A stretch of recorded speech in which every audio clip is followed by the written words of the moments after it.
So good morning everyone. आज है 7 मई और आज का न्यूज़पेपर एनालिसिस करेंगे। तो जो बेसिकली फर्स्ट न्यूज़ है वो हमारी पहलगाम टेरर अटैक से रिलेटेड है, जो 22 अप्रैल को, जिसमें 26 सिविलियंस मारे गए थे। तो उसमें बेसिकली होम मिनिस्ट्री ने nationwide civil defence drills कराने को बोला है। तो उसी से रिलेटेड है। और आज की ये न्यूज़ है कि इंडियन गवर्नमेंट ने ऑपरेशन सिंदूर के तहत जो है 9 जो टेरर साइट्स हैं पाकिस्तान की, उसको जो है ध्वस्त कर दिया है। तो जो सिविल डिफेंस ड्रिल्स हैं वो बेसिकली स्टेट्स को अपने लेवल पे वल्नरेबल एरियाज़ जो भी हैं वो आइडेंटिफाई करने हैं, जैसे रिफाइनरी हो गया, आपका न्यूक्लियर प्लांट हो गया और कैंटोनमेंट्स हो गए। और हर स्टेट्स को अपनी जो है रिपोर्ट होम मिनिस्ट्री को सबमिट करनी होगी, ताकि कोई गैप है तो आइडेंटिफाई किया जा सके। दिल्ली में भी 55 लोकेशंस पे भी ड्रिल प्लान्ड है, जैसे रेजिडेंशियल एरियाज़ में, मार्केट में, गवर्नमेंट ऑफिस से 4 से 6 बजे की आज शाम में। और मुंबई, महाराष्ट्र, मुंबई में, हैदराबाद में, रायचूर, औरंगाबाद में भी प्लान है। यूपी के सभी 75 डिस्ट्रिक्ट्स में आज मॉक ड्रिल प्लानिंग की जाएगी, जैसे कि एयर रेड, सायरन्स और blackout measures, fire fighting, bunkers की क्लीनिंग, ये सारे टास्क इंडियन एयरफोर्स के साथ कोऑर्डिनेट करके किया जाएगा। तो ये बेसिकली आज फर्स्ट न्यूज़ थी हमारी। तो जो नेक्स्ट आर्टिकल है वो बेसिकली हमारा फ्री ट्रेड एग्रीमेंट अभी साइन हुआ है यूके के साथ, जिसमें कि 90% ऑफ जो गुड्स पे जो है इंडियन एक्सपोर्ट पे यूके ने टैरिफ रिड्यूस कर दिया है। तो अब ये फ्री ट्रेड एग्रीमेंट है क्या? बेसिकली फ्री ट्रेड एग्रीमेंट जो होता है ये कई टाइप के होते हैं। तो सबसे पहला जो है वो प्रेफरेंशियल ट्रेड एग्रीमेंट है। प्रेफरेंशियल ट्रेड एग्रीमेंट में 2 या 2 से ज़्यादा कंट्रीज़ साथ में आते हैं और कुछ सेलेक्टेड प्रोडक्ट्स पे, सिर्फ सेलेक्टेड प्रोडक्ट्स पे जो है टैरिफ एक दूसरे के लिए रिड्यूस करते हैं। पूरा ड्यूटी फ्री एक्सेस नहीं मिलता है, जैसे India Afghanistan preferential trade agreement हो गया। फिर उसके बाद आपका आता है कस्टम यूनियन। कस्टम यूनियन में क्या करते हैं बेसिकली, ये जो कस्टम यूनियन में मेंबर होते हैं एक दूसरे पे एक सेम टैरिफ लगाते हैं, बट कोई नॉन मेंबर कंट्री होगा तो नॉन मेंबर वाले पे भी जो है सारे सेम टैरिफ लगाएंगे। ये कोई भी अगर नॉन मेंबर कंट्री होगा उस पर सारे एक सेम जो है टैरिफ, इंपोर्ट टैरिफ लगाते हैं। उसके बाद में आता है कॉमन मार्केट। कॉमन मार्केट में क्या होता है, कस्टम यूनियन तो होता ही है कि नॉन मेंबर कंट्रीज़ पे सेम टैरिफ लगाते हैं, प्लस इसके साथ free movement of labour and capital भी अलाउड होता है इसमें। उसके बाद जो आता है वो आपका आता है free trade agreement. Free trade agreement में क्या है बेसिकली, दोनों देश जो है आके आपस में जो है कोऑर्डिनेट करते हैं, कुछ गुड्स और सर्विसेज को पे इंपोर्ट ड्यूटीज़ जो है वो रेस्ट्रिक्ट करते हैं या ख़त्म करते हैं, है ना। फिर उसके बाद में आपका और आता है जो है कॉमन इकोनॉमिक जो है कॉपरेशन एग्रीमेंट। कॉपरेशन एग्रीमेंट में क्या होता है कि उसमें फोकस थोड़ा इकोनॉमिक इंटीग्रेशन पे कम होता है। बाकी जो चीज़ें होती हैं जैसे कॉम्प्रिहेंसिव इकोनॉमिक पार्टनरशिप एग्रीमेंट में क्या होता है बेसिकली, ज़्यादा ये FTA से भी बड़ा ब्रॉड होता है। इसमें इन्वेस्टमेंट, सर्विसेज, इंटेलेक्चुअल प्रॉपर्टी आपका और ई-कॉमर्स, ये सब अलाउड होता है एक दूसरे के कंट्री में मूवमेंट फ्रीली। और जो कॉम्प्रिहेंसिव इकोनॉमिक कोऑपरेशन एग्रीमेंट होता है उसमें थोड़ा इकोनॉमिक इंटीग्रेशन पे जो है वो फोकस कम रहता है। तो ये बेसिकली FTA के बारे में था। तो अभी क्या है कि यूके ने 99% ऑफ इंडियन एक्सपोर्ट्स पे जो है इंपोर्ट ड्यूटी अपनी कम कर दी है। तो जैसे ये लिखा है यहाँ पे, ज़ीरो ड्यूटी कर दी है। 99% of Indian export to benefit from zero duty in UK market. और ब्रिटेन को भी फ़ायदा मिलेगा from reduction in tariff on whisky, gin and जो अपना इंडिया इंपोर्ट करता है विस्की, वहाँ से गिन और ऑटोमेटिक पार्ट्स, उस पर भी हमने जो इंपोर्ट ड्यूटी है वो रिड्यूस कर दी है। तो ये जो विस्की और गिन और इन सब पे जो हमारा 150% टैरिफ से 75% पे कर दिया है। और जो भी हमारी कॉस्मेटिक्स, एरोस्पेस और मेडिकल सर्विस, लैम्प, सालमन, ये सब पे है, इस पे भी जो है ये भी इंडियन कंज्यूमर्स को बेनिफिट करेगा यहाँ के। फिर जो नेक्स्ट न्यूज़ है वो बेसिकली हमारी इंडिया जो है 130th प्लेस पे आया है ह्यूमन डेवलपमेंट इंडेक्स में 190 आउट ऑफ 190 कंट्रीज़। और ये इसकी 3 प्लेसेस रैंकिंग इम्प्रूव हुई है। तो हम बेसिकली जान लेते हैं ह्यूमन डेवलपमेंट इंडेक्स क्या है। और तो एक second, human development index basically एक इंडेक्स है जो पब्लिश करता है यूनाइटेड नेशन डेवलपमेंट प्रोग्राम। और तो जानने के लिए सोशल और इकोनॉमिक जो कंडीशंस हैं डिफरेंट कंट्रीज़ की और उनको कंपेयर करने के लिए। तो इसमें बेसिकली क्या क्या जो कंपोनेंट्स हैं वो यूज़ होते हैं। बेसिक फर्स्ट है जो हेल्थ यूज़ करते हैं वो, कि जो है ये कैसे मेज़र करते हैं, लाइफ एक्सपेक्टेंसी एट बर्थ कितना है किसी भी इंडिविजुअल का। और एजुकेशन में दो कंपोनेंट्स हैं, एक मीन ईयर ऑफ स्कूलिंग और दूसरा है expected year of schooling. Mean year of schooling मतलब 25 या 25 से ज़्यादा वाले एज वाले जो इंसान हैं वो बेसिकली कितने एवरेज नंबर ऑफ़ ईयर्स उन्होंने एजुकेशन रिसीव किया है।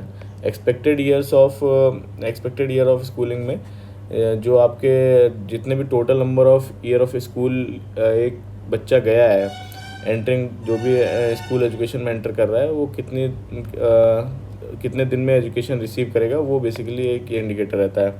फिर उसके बाद में स्टैंडर्ड ऑफ लिविंग एक इंडिकेटर रहता है, ये ग्रॉस नेशनल इनकम से इवेलुएट होता है जो वहाँ के। तो ये 3 बेसिकली फैक्टर्स है जिसके बेसिस पे ह्यूमन डेवलपमेंट इंडेक्स वो देखा जाता है कि किसी कंट्री का कितना की रैंकिंग बनाई जाती है। तो इस ईयर का जो है बेसिकली आपका ये 130th प्लेस पे है इंडिया। तो यही बोला गया है इसमें कि हेल्थ और एजुकेशन में जो है इम्प्रूवमेंट है, बट जो आपका एक सेकेंड हेल्थ और एजुकेशन में इम्प्रूवमेंट है, बट इनकम और जो जेंडर डिस्पैरिटीज़ हैं वो अभी भी हैं। और जो आपकी लाइफ एक्सपेक्टेंसी है वो भी बेसिकली आपकी बढ़ी है, जो कितनी 1990 में बोला गया है कि आपकी लाइफ एक्सपेक्टेंसी 58.6 ईयर थी, अभी वो बढ़ के 2023 में 72 ईयर्स हो गई है। तो ये बेसिकली पूरा आर्टिकल था। तो नेक्स्ट जो न्यूज़ है वो है पंजाब और हरियाणा के जो वाटर डिस्प्यूट के बारे में है। तो इसमें 2002 में जो एक कोर्ट का ऑर्डर था कि जो सतलज यमुना लिंक जो है कैनाल जो है कंप्लीट करनी है 1 साल में, बट अभी तक वो कंप्लीट नहीं हुई है। तो वही पंजाब बोलता है कि उसने जितना पानी देना है हरियाणा को वो दे देता है, और इस बार भी जो है जो 4500 क्यूसेक ऑफ वाटर जो 31 मार्च तक वो बोलता है रिलीज़ कर चुका है, बट हरियाणा बोलता है अभी तक रिलीज़ नहीं हुआ है। और इन्हीं के कोऑर्डिनेशन की बेसिकली बात हो रही है। तो जो लैंड इसके लिए एलोकेट हुई थी वो अभी पंजाब ने डी नोटिफाई कर दिया है। तो वही कोर्ट ने बोला है कि ये एक्सेप्टेबल नहीं है, ये कोर्ट के ऑर्डर को अंडरमाइन करता है। तो ये बस इतनी सी न्यूज़ थी है। जो नेक्स्ट न्यूज़ है वो बेसिकली सुप्रीम कोर्ट ने अभी वार्निंग दी है, डायरेक्ट किया है उत्तर प्रदेश गवर्नमेंट को, राजस्थान को, हरियाणा को, कि जो है वो complete ban on fire crackers implement करें जो भी एरियाज़ एनसीआर के अंडर आ रहे हैं। और इसमें क्या है कि बेसिकली किसके अंडर ये ऑर्डर्स दिए गए, direction issued order under environmental protection act imposing a complete ban on manufacture, sale and storage including the land delivery on all type of firecrackers in the areas falling under NCR. तो जो next news है basically हमारी, ये सब important नहीं है हमारे लिए, तो ये कैसे मार्केट फोर्सेस जो है गोवा के फॉरेस्ट इकोसिस्टम को डिक्लाइन कर रही हैं उसके बारे में है। तो यही बोला गया इसमें कि 1990 के बाद जो है गोवा के फॉरेस्ट इकोसिस्टम में 3.75% की गिरावट आई है। तो और एवरग्रीन फॉरेस्ट में 11% की। तो ये ग्लोबलाइजेशन के टाइम पे और मार्केट प्रेशर के कारण है ऐसा। तो वही बोला गया है कि ये सब गोवा के फॉरेस्ट को जो है कंजर्व करने के लिए कोई इमीडिएट एक्शन लेने की ज़रूरत है। तो बस इसमें इस रिलेटेड में इतना इसका जो क्रक्स है। तो जो नेक्स्ट न्यूज़ है वो बेसिकली हमारा सेंटर जो प्लान कर रहा है सेफ़ हार्बर क्लॉज को रिवाइज़ करने के बारे में। तो ये सेफ़ हार्बर क्लॉज है क्या? सेफ़ हार्बर क्लॉज ये सेक्शन 79 जो है आपका जो आईटी एक्ट का, उसमें ये बोला जाता है कि जो आपके सोशल मीडिया प्लेटफॉर्म्स हैं, जो इंटरनेट सोशल मीडिया प्लेटफॉर्म्स और जो इंटरनेट सर्विस प्रोवाइडर्स हैं, वो कुछ कंडीशन पूरा करने के बाद अगर उनके जो यूज़र्स हैं वो अगर कोई इलीगल कंटेंट जो है अगर पोस्ट करते हैं उनके प्लेटफॉर्म पे, तो ये उसके लिए रिस्पॉन्सिबल नहीं रहेंगे। तो उसके लिए कुछ कंडीशंस हैं कि मतलब जैसे ड्यू डिलिजेंस होना चाहिए, कि गवर्नमेंट द्वारा किए गए कोई भी गाइडलाइंस को फॉलो करना ज़रूरी है। और अगर जो कंटेंट किसी यूज़र ने अगर कुछ पोस्ट किया इनके प्लेटफॉर्म पे बट इनको नॉलेज नहीं है तो उसके लिए रिस्पॉन्सिबल नहीं होंगे। और अगर ऐसा कुछ पता चलता है कुछ इलीगल पोस्टेड है तो उसको उस पर तुरंत एक्शन या रिमूव करना होगा।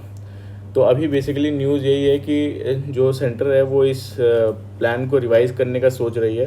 और जो इनको इनकी रिस्पॉन्सिबिलिटी से बचाता है, जो इनके कुछ इलीगल कंटेंट अगर पोस्ट होता है तो ये बेसिकली न्यूज़ है। ये बेसिकली जो भी फेक न्यूज़ जो फैलाई जाती है उसको रोकने के लिए है।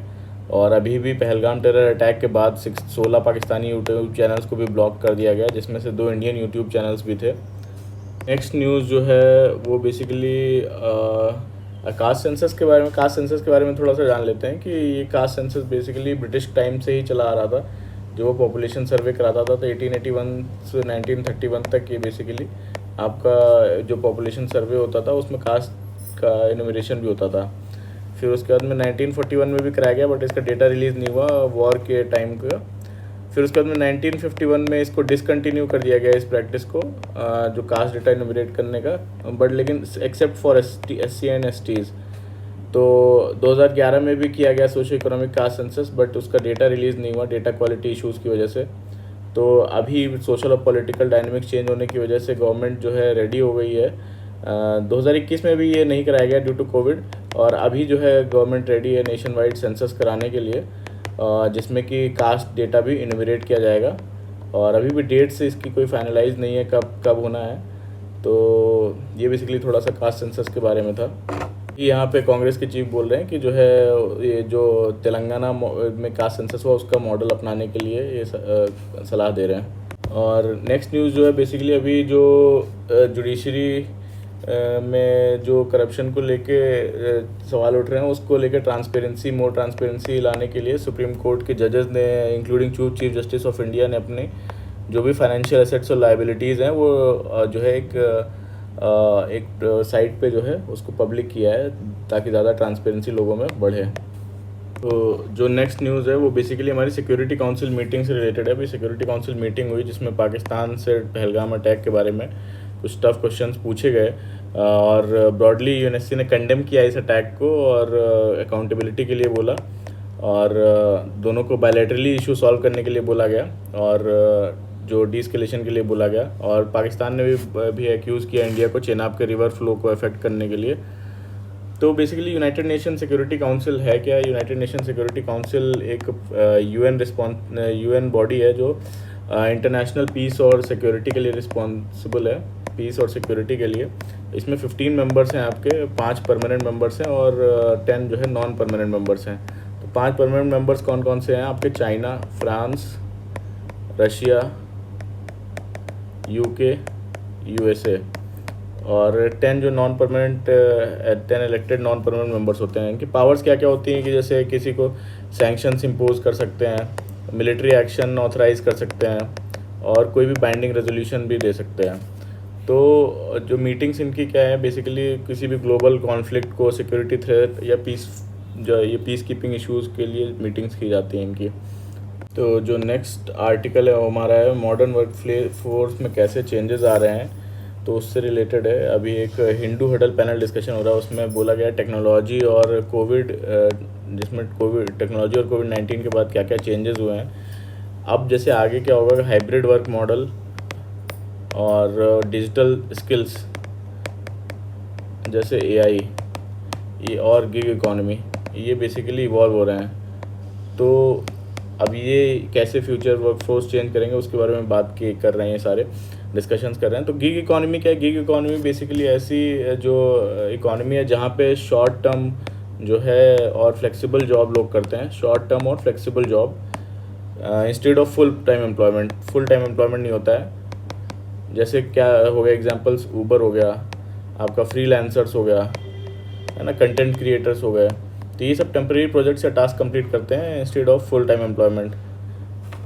तो नेक्स्ट जो है वो बेसिकली गवर्नमेंट ने अमेंड किया है अभी सर्विस जो सैटेलाइट इंटरनेट सर्विस रूल्स हैं, तो उसमें क्या क्या अमेंडमेंट किए हैं। अभी यूनिफाइड लाइसेंस को लेके अमेंडमेंट किया है, और अमेंडमेंट क्या क्या किया गया, जैसे कि इनेबल करना सर्विलेंस जो यूज़र्स की है, और जो आपके जो सैटेलाइट टर्मिनल्स हैं जो हमारे जो बाहर बिकते हैं वो इंडियन सॉइल पे डिसेबल करे जाएंगे, और जो इंडियन परचेज जो टर्मिनल्स हैं वो डिसेबल करे जाएंगे दूसरे कंट्रीज़ में। अभी सैटेलाइट टर्मिनल्स होते क्या हैं? सैटेलाइट टर्मिनल्स ऐसे डिवाइस होते हैं जो बेसिकली सिग्नल रिसीव और सेंड करते हैं तो कम्युनिकेशन के लिए।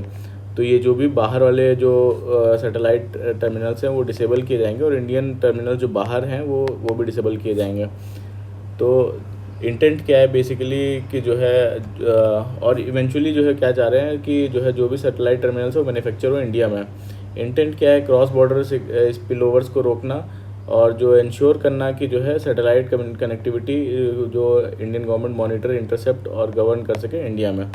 तो ये basically satellite internet service rules के बारे में था जो अमेंड किया गया है। तो अब जो नेक्स्ट न्यूज़ आर्टिकल है वो बेसिकली गगनयान जो मिशन में है वो likely in first quarter of 2027 ISRO chief.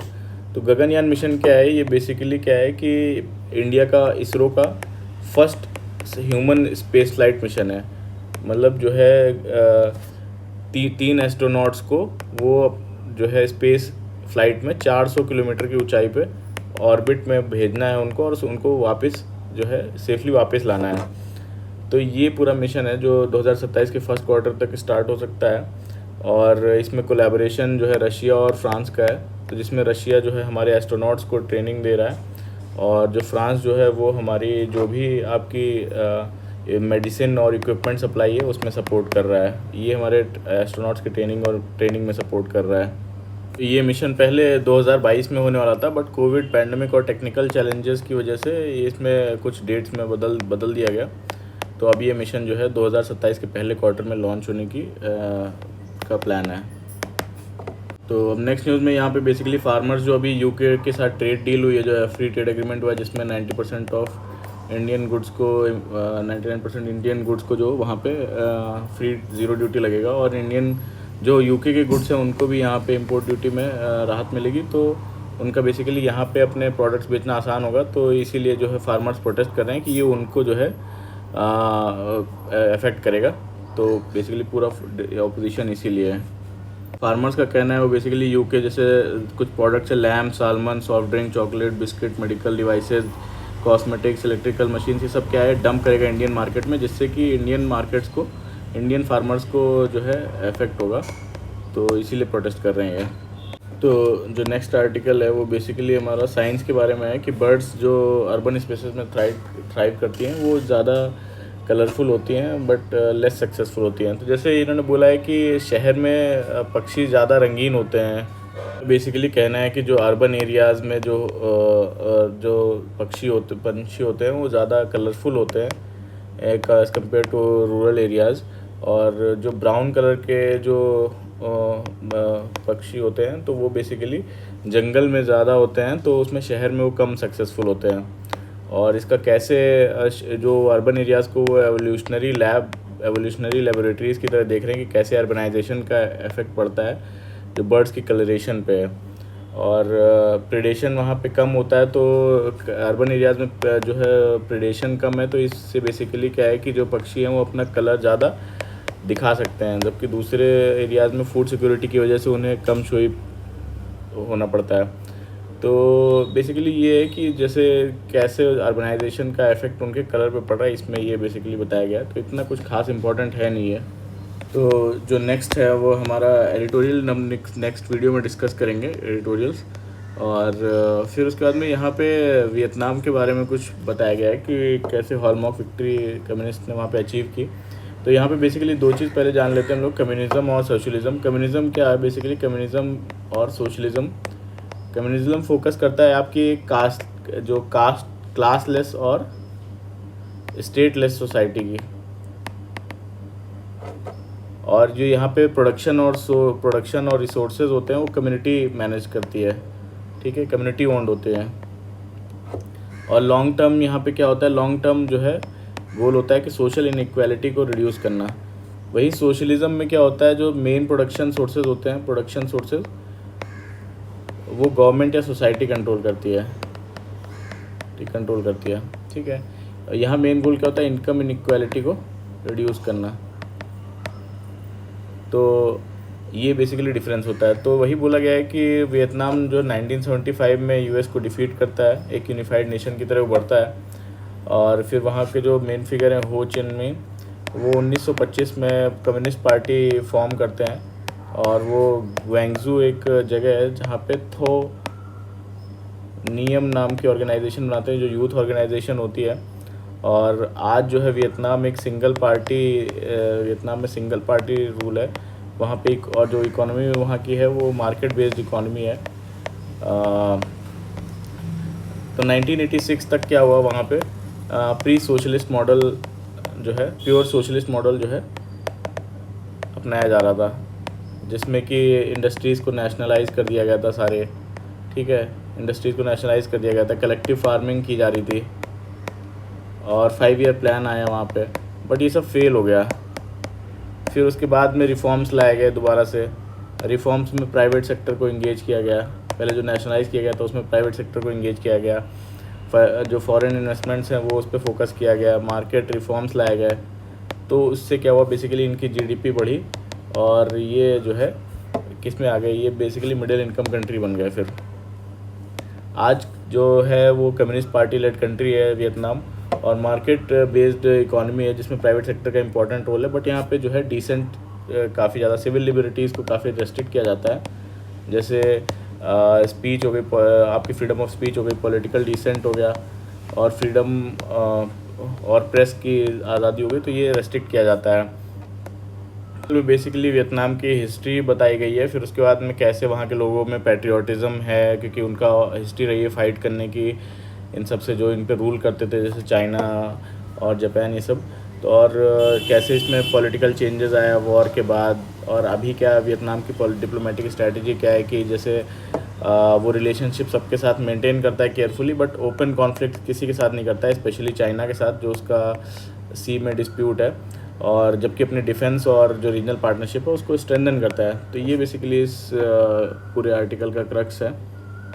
फिर यहाँ पे नेक्स्ट यहाँ पे बोला जा रहा है कि जो इंडिया यूके की फ्री ट्रेड एग्रीमेंट हुई है, जो मैंने बताया स्टार्टिंग में आपको, उससे इंडिया के textile, apparel, leather, footwear, gems, jewellery, pharma, agriculture, इन सेक्टर्स को काफ़ी फ़ायदा होने वाला है। फिर यहाँ पे जो नेक्स्ट न्यूज़ है वो बेसिकली गोयल ने अभी पीयूष गोयल जी ने इंडिया को बोला है, यूरोपियन यूनियंस को, कि जो है अगर इंडिया पे कार्बन टैक्स लगाया जाएगा तो हम भी जो है भी रिटेलिएट करेंगे टैक्सेस से। तो बेसिकली क्या है, कार्बन टैक्स क्या होता है? कार्बन टैक्स उन पे किसी इंडिविजुअल पे या फिर जो कंपनीज़ पे लगाया जाता है जो कि अपने प्रोडक्ट्स बनाने में या किसी चीज़ में जो कार्बन एमिशन बहुत ज़्यादा होता है, जिनका कार्बन फुटप्रिंट बहुत ज़्यादा होता है। तो एक मैकेनिज़्म है यूरोप का कि कार्बन बॉर्डर एडजस्टमेंट मैकेनिज़्म, तो उसके तहत ये बोल रहे हैं कि ज़्यादा कार्बन टैक्स लगाएंगे। कार्बन बॉर्डर एडजस्टमेंट मैकेनिज़्म क्या है कि ये जो भी इंपोर्ट करते हैं यूरोपियन नेशंस जो गुड्स, उन पे जो भी जिन प्रोडक्ट्स पे ज़्यादा कार्बन एमिशन होता है, कार्बन फुटप्रिंट होता है, उस पर ज़्यादा टैक्स लगाते हैं, कार्बन टैक्स। तो इसी के उसमें बोला गया कि इंडिया में ज़्यादातर कोल का यूज़ करते हैं हम, तो जो भी प्रोडक्ट्स बनते हैं वो बेसिकली काफ़ी पोल्यूशन एमिट करते हैं, तो उसके लिए वो बोलते हैं कि हम ज़्यादा टैक्स लगाएंगे। तो अभी पीयूष गोयल जी ने बोला है हम भी रिटेलिएट करेंगे विद टैक्सेस अगर हमारे ऊपर लगाया गया तो। बेसिकली पर्पज़ क्या है कि जो कंट्रीज़ जो हैं वो क्लाइमेट फ्रेंडली टेक्नोलॉजीज़ अपनाएं, जैसे सोलर पावर, विंड पावर, ये सब चीज़ें। और जो भी कंट्रीज़ जो स्टेप्स ले रहे हैं वो अपने यहाँ पे कार्बन फुटप्रिंट कम करने को, वो पीछे ना फील करें, और तो उनको डिसइंसेंटिवाइज फील ना हो। तो आईएमएफ ने अभी क्या किया है, बेसिकली प्रोजेक्ट किया है इंडिया को कि जो है 2025 तक जो है इंडिया 4th लार्जेस्ट इकोनॉमी बन जाएगा, जो कि सरपास कर जाएगा किसको, जापान को। तो ये उनकी न्यूज़ है। आईएमएफ बेसिकली क्या है कि ये 1944 में ब्रेटन वुड्स कॉन्फ्रेंस से बना था, और इसका मेन एम क्या है कि जो भी कंट्रीज़ जो इंटरनेशनली फाइनेंशियल स्टेबिलिटी और मॉनेटरी पॉलिसीज़ को गवर्न करना, और जो है पॉलिटिकल और जो वहाँ की कंट्रीज जो फाइनेंशियल क्राइसिस में, उनको एडवाइस करना अपने क्या क्या चेंजेस ला सकते हैं। और तो बेसिकली यहाँ पे कोटा सिस्टम होता है सबका। तो इंडिया का जो आईएमएफ का कोटा है वो 2.7% के समथिंग है।